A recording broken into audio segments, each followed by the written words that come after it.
तो ये छठवां लाभ है। तो जो भी बद्रीनाथ आता है उसे 6 लाभ तो अवश्य मिलते हैं। एक बात बोलें, बद्रीनाथ में प्रकृति भी है और परमात्मा भी है। बद्रीनाथ में ज्ञान भी है और ध्यान भी है। बद्रीनाथ में नर भी है और नारायण भी है। बद्रीनाथ में संत भी है और भगवंत भी है, दोनों व्याप्त हैं। इसलिए बद्रीनाथ वैकुंठ की भूमि है। ऐसी तपोस्थली पर हम सब आकर के बहुत धन्य आश्रित हैं। हमारा मन तो बहुत गदगद है, बहुत आह्लादित है। सच बोलें, कल से मन में बहुत प्रसन्नता है कि हम बद्रीनाथ आए हैं, हमको बुलाया है प्रभु ने। कितनी अद्भुत सौभाग्य है। तो हम बहुत मन ही मन प्रसन्न हैं। चर्चा करने के पूर्व एक बात और बोलें, तीर्थ में आने के 3 चीजों पर बहुत सावधानी रखनी है। 3 महत्व होते हैं तीर्थ के, स्नान, दान और ध्यान। जिस भी तीर्थ में जाओ वहां पहले स्नान करो। स्नान से तन की शुद्धि होती है। ध्यान करो, ध्यान से मन की शुद्धि होती है। दान करो, दान से धन की शुद्धि होती है। जरूरी नहीं आप बहुत दान दो, ये भी जरूरी नहीं कि आप दान दो, ये भी जरूरी नहीं कि धन का दान दो, मन का भी दान देना चाहिए। अभी हम खड़े थे बाहर, जब कर रहे थे तो हम बोल नहीं पा रहे थे, तो कोई माताजी ने महाराज जी को बोला कि हम बाबा की झोली में कुछ डालना चाहें, डाल दें। महाराज जी मुस्कुराते बोले, अपना मन डाल दो। आते आते ही बोला, हमको याद हो गया वो। महाराज जी ने मुस्कुराते हुए कहा, अपना मन डाल दो। इससे बड़ा भी कोई दान नहीं है। हम लोगों को इन 3 का बहुत ध्यान रखना है। स्नान यहाँ तप्त कुंड में करना है। तप्त कुंड में पीछे ऋषि गंगा बह रही है। श्री खाक चौक वाले हनुमान जी के आश्रम के जस्ट पीछे ऋषि गंगा बह रही है, अलकनंदा जी बह रही है। स्नान करना है। स्नान करते हुए अपने पितरों के निमित्त में भी स्नान करना, थोड़ा डुबकी लगाना। स्नान से निकल कर वस्त्र ठीक ठाक करके थोड़ा ध्यान करना है, गुरु का ध्यान, अपने आराध्य का ध्यान। और तुम माता पिता को भी मानते तो माता पिता का भी ध्यान, जिसको मानते हो उसका ध्यान। इसके बाद में अपने मन का दान।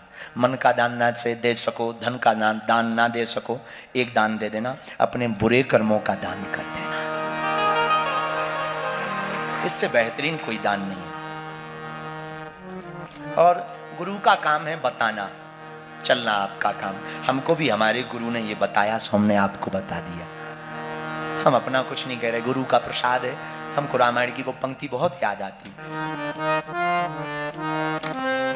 रामचरितमानस में गोस्वामी जी कहते हैं, सद्गुरु वैद वचन विश्वासा, सद्गुरु वैद वचन विश्वासा, सद्गुरु वैद वचन विश्वासा, सद्गुरु वैद वचन, सद्गुरु वैद्य वचन विश्वासा, सद्गुरु वैद वचन विश्वासा, सद्गुरु वैद वचन विश्वासा, सद्गुरु वैद वचन विश्वासा, सद्गुरु वैद वचन।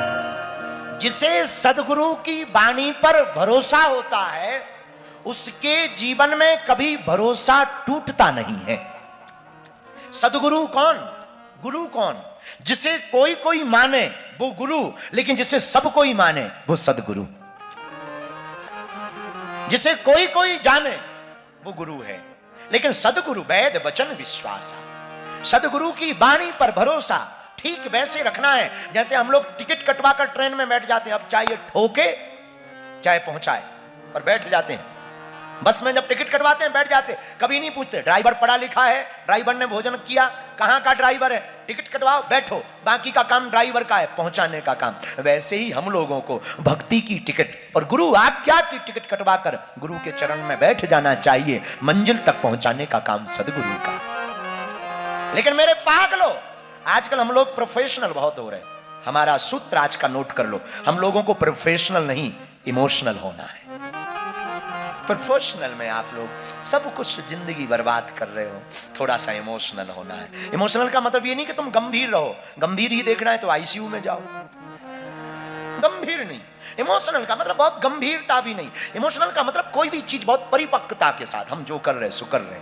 हमारी आदत है हम जिसमें अब हम कथा में बैठे तो हमें बाकी का ध्यान नहीं, कथा से उठेंगे तो बाकी का ध्यान करेंगे कि हमने बोला क्या।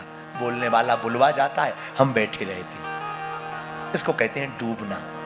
सदगुरु वैद वचन विश्वास, सदगुरु की वाणी पर भरोसा। हमें एक कथा याद आती है, हम अभी छतरपुर में थे तो संकट मोचन के पुजारी जी हमको महाराज जी बता रहे थे हाथीराम बाबा के बारे में। तिरुपति बालाजी में एक मठ है उत्तर भारतीयों का, मात्र एक मठ, हाथीराम बाबा का मठ। उनका नाम हाथीराम है, हाथी नहीं थे वो, स्वरूप हाथी जैसा था, थे महात्मा, इनके जैसे ही महात्मा, पर नाम उनका हाथीराम बाबा। उनका जन्म हुआ नागौर राजस्थान में। आहा, हाथीराम बाबा बड़े सिद्ध महात्मा, सिद्ध कोटि के महात्मा, बड़ी छावनी के महाराज जी की कृपा पाते, बड़ी छावनी वालों की। तो पूज्य बड़ी छावनी वाले महाराज जी विश्राम करते थे तो ये चेला थे उनके, तो रोज चरण दबाते थे। एक दिन एक घटना घटी, चरण दबाते दबाते गुरुजी सो गए, इन्होंने चरण नहीं छोड़े। कुछ लोग इसीलिए चरण दबाते हैं कि गुरुजी सो जाएं, और कब सोएं और कब हमारे पिंड छूटे।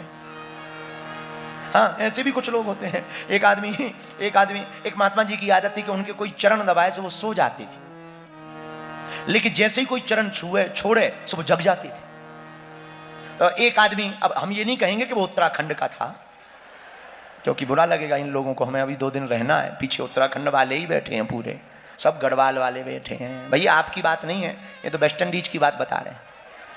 तो एक आदमी उत्तराखंड का, नाम चंगीलाल, गुरुजी की सेवा रोज करें। रात के समय गुरुजी की आदत के गुरुजी के जैसे ही कोई चरण दबाए वो सो जाएं, तो जैसे ही चरण दबाए गुरुजी सो गए। इसने सोचा गुरुजी सो गए, अब हम भी सो जाएं। जैसे ही उठे गुरुजी ने पूछा, हाँ तो चेला तुम कितने भाई हो? तो इसने जब तक बताए कि 5, तब तक गुरुजी फिर सो गए। अब जब फिर सो गए तो इसने सोचा कि अब सो ही गए हैं, तो ये उठा अब जाने लगा। जैसे ही जाने लगा तो गुरुजी बोले, हाँ तो बताया नहीं तुमने कितने भाई हो? इसने कहा, गुरुजी बताया तो है 5। इतना बोल ही पाया, गुरुजी फिर सो गए। इसका दिमाग खराब। और लगभग 2-3 बज गए, ये बार बार उठे और बैठे, फिर गुरुजी एक ही प्रश्न करें, कितने भाई हो? 2-3 बजे जैसे ही रात के सुबह के गुरुजी ने फिर पूछा, हाँ तो तुमने बताया नहीं भाई कितने भाई हो? सोई दोनों हाथ जोड़ के बोला, गुरुजी वैसे तो हम 5 भाई हैं, पर सुबह तक 4 बचेंगे। कुछ ऐसे भी सेवादार होते हैं जिन्हें गुरु की सेवा भी बोझ लगती है। धर्म और सेवा बोझ नहीं है, बुरा ना मानना। बोझ कब लगती है? जब किसी भी चीज में हम आनंद लेना बंद कर देते हैं तो वो लोड लगती है, बोझ लगती है। जब अपने काम में ही हम आनंद लेना प्रारंभ कर देते हैं, सेवा में ही आनंद लेना प्रारंभ कर देते हैं, तो वो आनंद और उत्साह की पूर्ति करता है।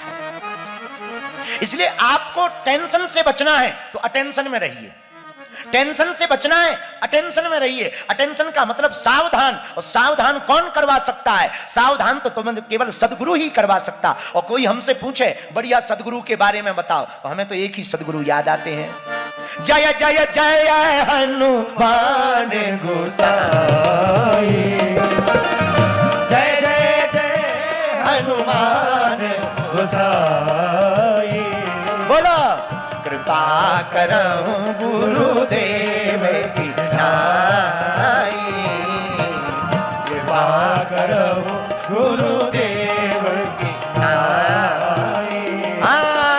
श्री राम जय राम, श्री राम जय राम, जय जय राम,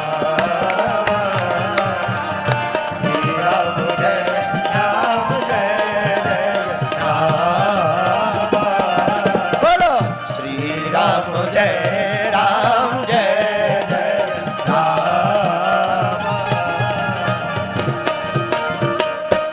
आहा, सदगुरु वैद वचन विश्वासा। तो जो सदगुरु के वचनों को मान करके जीवन जीता है, उसका जीवन टेंशन में नहीं अटेंशन में रहता है। आहा, तो पूज्य श्री हाथीराम बाबा, इनका जन्म नागौर में हुआ, जो वर्तमान में राजस्थान में।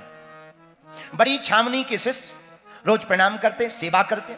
गुरुजी की आदत थी जैसे कोई सेवा करे सो जाती थी। बड़ी छावनी वाले पूज्य महाराज जी सो गए, पर धन्य है सेवा, इन्होंने चरण छोड़े नहीं, पूरी रात चरण दबाते रहे।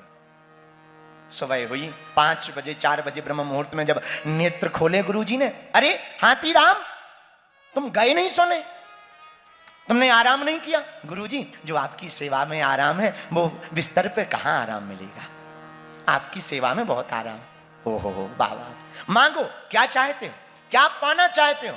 गुरुजी कुछ नहीं चाहिए, आपकी सेवा मिल गई, सब मिल गया। नहीं नहीं नहीं, फिर भी मांगो, आज हम तुमसे प्रसन्न हैं, अभी हमने स्नान भी नहीं किए, हम तुम्हारे गुरु हैं, सबल गुरु हैं, मांगो क्या चाहते हो। गुरुजी हमने गुरु के दर्शन कर लिए, अब हमें गोविंद के दर्शन और करवा दो। अच्छा गोविंद के दर्शन करना, चलो जाओ, हमारा आशीर्वाद है, तुम यहां से गोविंद के दर्शन करने के लिए सप्तगिरी पर्वत की कंदरा में जाकर के जाप करो। 12 वर्ष तक सप्तगिरी पर्वत की कंदराओं में बैठकर अगर आप जप करेंगे तो 12 वर्ष जिस दिन पूर्ण होगा उसी दिन श्री हरि नारायण तुम्हारे सामने प्रकट होंगे। अभी की घटना है कलयुग की, कोई द्वापर सतयुग की नहीं। ये पढ़े लिखे तो थे नहीं,